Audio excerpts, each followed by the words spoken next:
Good evening. It's week 5 video exercise.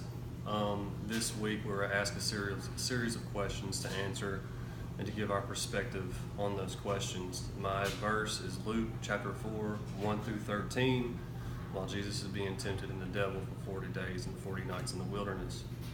The first question is, begin with the ordinary settled world at the beginning of the story. The stories begin as Jesus is beginning to start his teaching or his ministry. He is led by the Holy Spirit into the wilderness, where he will be put to the test before his ministry really can start.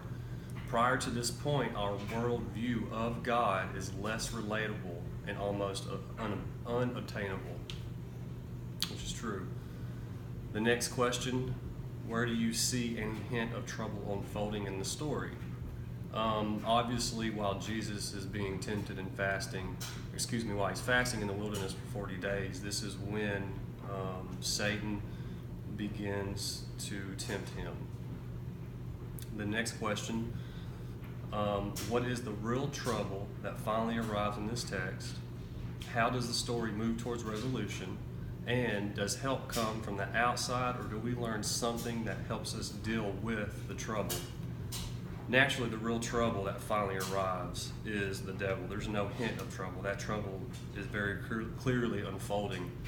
In his attempt to trick Jesus into worshiping him, while Jesus is physically and emotionally at his weakest point, Jesus stands tall and denies the devil as the devil attempts to trick him.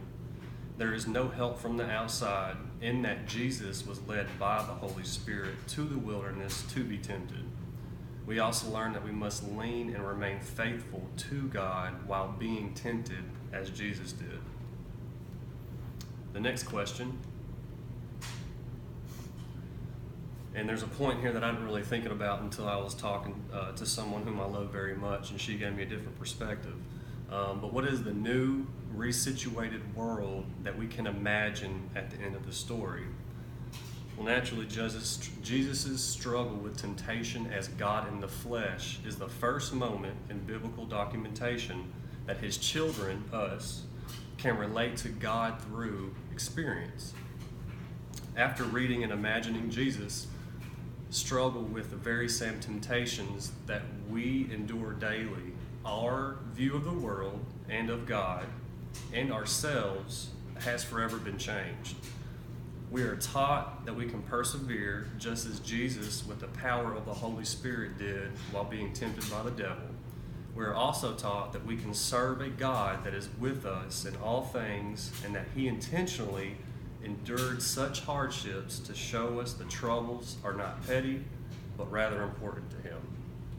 So literally, this passage, chapter 4, 1 through 13, is God, because Jesus is God's Son, so it's God incarnate in human flesh, showing that we can relate to Jesus in the flesh while he was going through the temptations. Maybe not as bad temptations, because we probably don't see the devil firsthand, but we can still relate to Jesus was tempted in his flesh, and he still persevered as the right hand of God.